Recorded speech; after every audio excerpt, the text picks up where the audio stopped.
Baik, selamat datang di contohprogram.com. Kali ini kita akan melanjutkan tutorial sebelumnya, yaitu membuat web Node.js. Tapi kali ini kita akan coba hubungkan web Node.js ini dengan database MySQL. Nah, bentuk dari web Node.js ini adalah berupa service API, yaitu web yang tidak langsung digunakan oleh pengguna akhir, tetapi akan dikonsumsi oleh aplikasi lain, misalnya klien di browser JavaScript atau klien di aplikasi Android atau iOS. Nah, di sini nanti kita akan gunakan database ini dengan nama DB-API, kemudian tabelnya users, kolomnya ID, first name, last name. Kemudian kita inputkan beberapa buah data. Seperti ini. Kemudian nanti hasil akhirnya adalah file yang ada adalah seperti ini. Jadi kita buat projectnya namanya Node.js MySQL CRUD API. Kemudian dependencies atau library yang dibutuhkan adalah body parser, cookie parser, express, dan MySQL. Nah, ini mungkin terlalu banyak ya. Tapi sebenarnya hanya butuh body parser, cookie parser, express,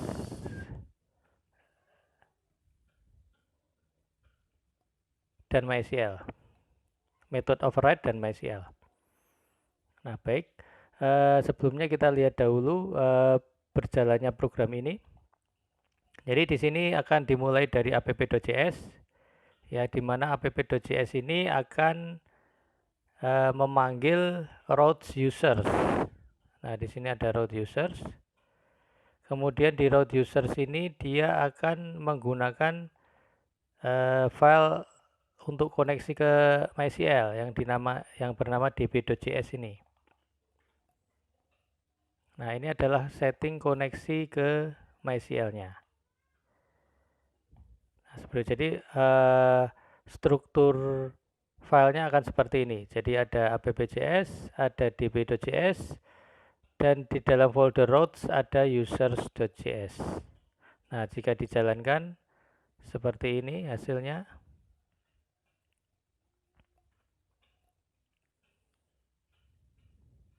Oke. Nah, kita lihat di browser. Hasilnya akan seperti ini. Nah, kemudian database tadi bisa Anda buat juga di phpMyAdmin kalau Anda lebih familiar dengan phpMyAdmin. Bentuknya akan seperti ini. Jadi ada database DB-API, tabel users dengan isi data beberapa buah data seperti ini. Nah, baik, kita mulai saja membuat satu per satu. Oke. Pertama kita hentikan dulu servernya. Kemudian kita buat dulu database MySQL-nya. Baik, pertama kita buat dulu database-nya di MySQL. Ini kita hentikan dulu servernya, kemudian kita lihat database-nya akan kita buat seperti ini. Jadi db-API dengan tabel users. Nah, jika Anda menggunakan phpMyAdmin, silakan dibuat di phpMyAdmin. Tetapi jika kita gunakan command prompt akan seperti ini. Jadi kita masuk ke foldernya MySQL, kemudian biasanya di sana ada mysql.exe. Kita masuk sebagai user root dan passwordnya kosong. Di tempat saya kosong. Enter. Kemudian kita buat create database db-API. Dan kemudian use db-API. Kemudian create table users dan sebagainya. Ini bisa kita copy saja daripada panjang sekali. Saya klik kanan di sini, masuk, enter. Jadi tabelnya db users, kemudian kita insert datanya. Ini juga Anda bisa ketikkan di komen langsung atau mau kopas juga bisa. Enter. Dan seterusnya. Ini 3 baris langsung saya copy.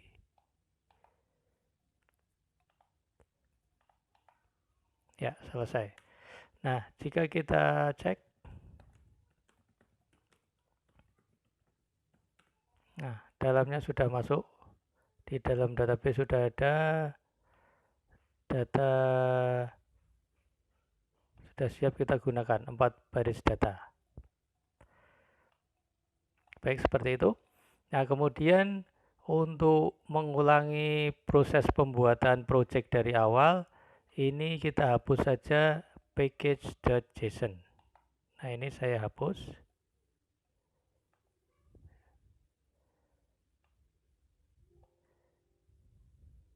Oke. Nah, seperti itu. Nah, kemudian kita bisa buka command prompt untuk membuat project dari awal. Atau dari sini juga bisa exit. Kita keluar dulu, kemudian di sini ya. Sama saja Anda pakai command prompt DOS atau langsung dari Visual Studio Code. Yang penting Anda masuk ke folder project-nya. Jadi misalnya di sini npm init. Kita buat project-nya. Node.js.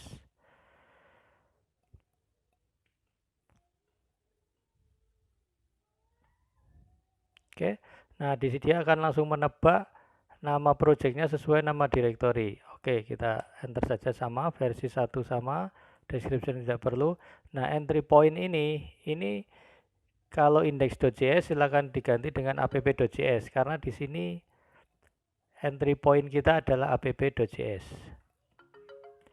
Nah, kalau sudah tes comment kosong, git kosong, keyword kosong, author kosong, license kita kosongkan dulu, sudah selesai. Is this okay? Yes. Nah, akan jadi package.json. Jadi ini adalah yang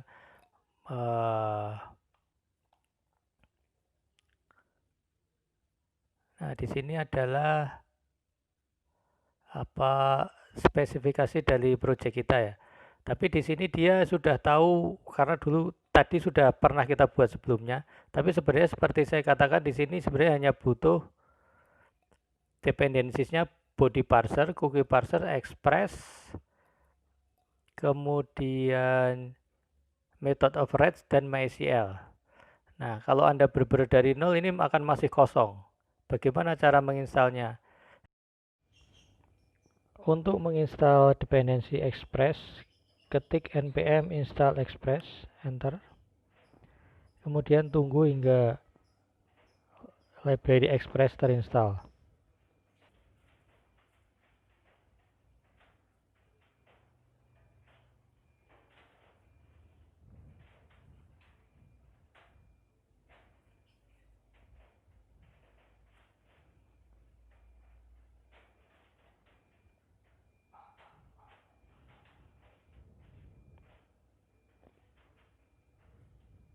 Oke, kemudian untuk menginstal dependensi body parser, silakan ketik npm install body parser.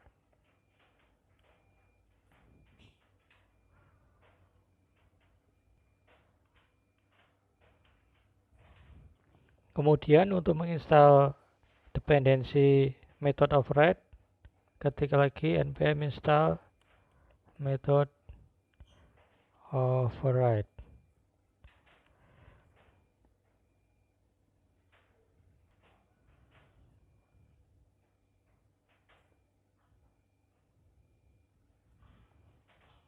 Oke, kemudian untuk menginstal library MySQL, untuk koneksi ke MySQL, ketikkan npm install MySQL.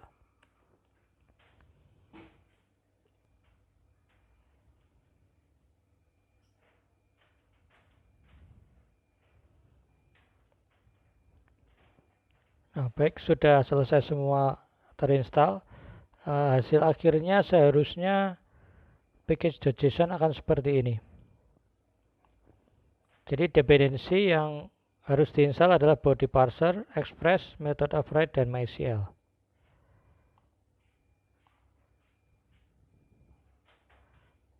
Baik, langkah selanjutnya adalah membuat koneksi ke MySQL. Kita siapkan file db.js yang berisi coding untuk connect ke MySQL. Nah, bentuknya seperti ini. Di sini ada setting connection limit, yaitu dalam satu saat berapa koneksi yang diizinkan connect ke MySQL. Misalnya kita beri 10. Kemudian ada hostnya di mana, user, passwordnya kebetulan ini kosong, saya kosongi, kemudian databasenya DB-API. Nah, modul ini nanti kita panggil ketika ingin mengakses data di MySQL. Selanjutnya kita coding file utama yaitu app.js. Nah, file ini sudah saya kembalikan seperti bentuk dari tutorial pertama yaitu Hello World. Nah, di sini sudah bisa dijalankan. Seperti itu.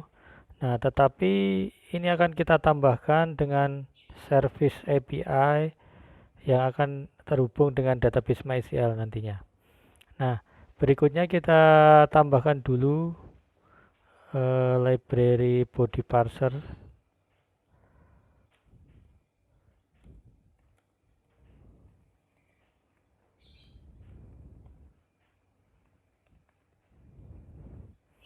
Kemudian kita gunakan.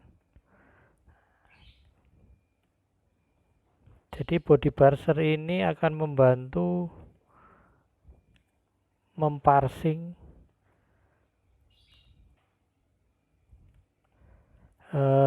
form maupun post maupun get dan sebagainya yang masuk ke dalam server Node.js ini, sehingga kita tidak perlu memparsing atau membuat parsing secara manual. Jadi nanti codingnya jadi panjang sekali kalau tidak memakai body parser. Nah, di sini dia akan mendukung format extended ini dan mendukung lagi format JSON. Oke, nah seperti itu. Kemudian berikutnya kita gunakan library method override. Nah, ini saya paste saja. Jadi paste sebanyak ini. Kenapa? Karena di sini codingnya cukup rumit dan harus betul. Jadi tidak boleh huruf besar kecilnya salah sedikit saja, tidak boleh. Nah, ini bisa diterangkan seperti ini. Method override ini akan kita panggil library method override, kemudian kita gunakan untuk di sini adalah akan membantu mengenali ya metode patch, put, dan delete, di mana metode itu sebenarnya tidak belum didukung oleh HTML yang ada di browser sekarang ini, tetapi akan bisa diakomodir menggunakan ini variabel metode yang ada di dalam form. Jadi dia akan jadi bisa mendukung patch, put, delete. Selain itu post dan get yang biasa juga bisa. Nah, berikutnya bagian ini adalah akan membuat web Node.js ini mampu diakses, jadi API service API-nya mampu diakses script yang berada di server lain atau di lokal komputer. Jadi di sini allow origin-nya bintang. Jika tidak Anda beri coding ini, maka script itu hanya bisa diakses oleh JavaScript yang berasal dari server yang sama. Sehingga tidak bisa diakses dari Android, dari iOS, dari JavaScript lokal komputer lain juga tidak bisa. Jadi ini wajib diberi supaya API-nya bersifat publik, jadi bisa diakses dari service lain. Nah, berikutnya di sini ada status 200 atau oke. Ini perlu diberi karena nanti browser biasanya mengetes dahulu servisnya apakah statusnya oke apa tidak. Jadi harus diberi ini. Nah, baik, kalau sudah kita simpan, kita buat file baru di folder routes. Nah, file ini kenapa kita pisah? Karena nanti ada kemungkinan kita akan membuat URL untuk produk, untuk member, dan sebagainya, tidak hanya users. Jadi di sini akan kita pecah-pecah saja di file di routes supaya codingnya tidak menumpuk jadi satu di app.js. Nah, untuk memanggil nanti users.js ini kita tambahkan var users yang kita panggil dari file ya, dengan direktori sama, folder routes users.js. Nah, kemudian variabel ini akan kita beri endpoint atau URL di sini app.use.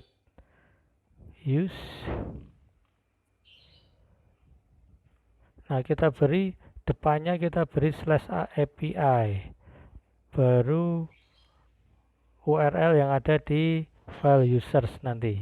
Nah, jadi nanti akan URL-nya localhost 3000/API/ apa gitu ya. Nah, baik, kalau sudah seperti ini berarti tinggal kita buat file terakhir yaitu users.js. Baik, terakhir kita beri coding di file routes users.js, di mana file ini sudah saya kosongkan. Jadi file ini adalah yang paling penting, yaitu yang memberi endpoint API kita. Jadi nanti kita buat URL /API/users itu adalah akan memberikan data dari tabel users dalam format JSON. Nah, pertama kita beri variabel express dari library express. Kemudian kita buat aplikasi dengan express. Kemudian kita load variabel dari file db.js yang sudah kita buat di direktori di luar, jadi /db. Kemudian nah ini kita buat endpoint /API/users, di mana itu akan memanggil fungsi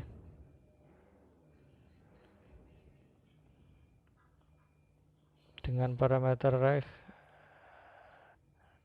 res dan next. Nah, di dalamnya kita panggil dulu get connection dari database jika ada error atau didapatkan koneksinya.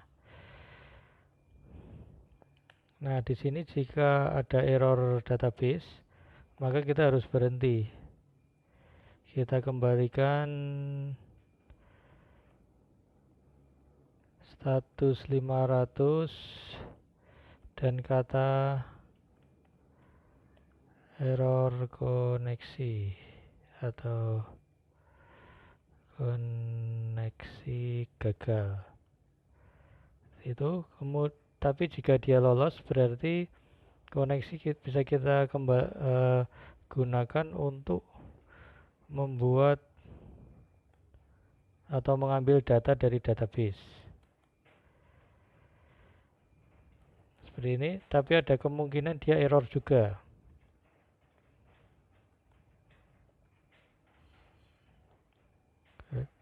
Nah, jika error, sebelumnya bagaimanapun koneksi harus dirilis. Jadi sudah selesai akan dilepaskan. Jika error, maka kita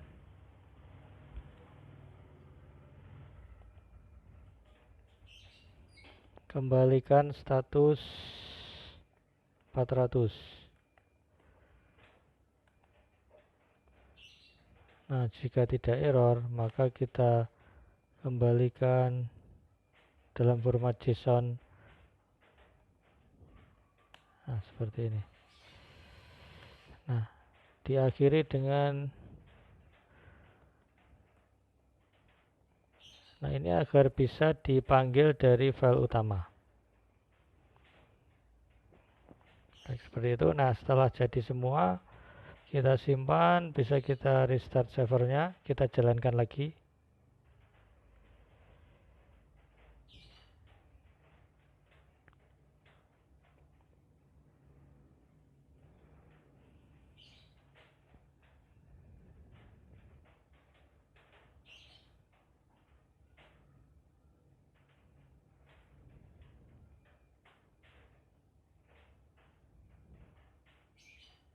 Oke, baik, sudah jalan. Ya, kita bisa coba dari browser dengan URL localhost 23000/api/user. Hasilnya seperti ini. Demikian itu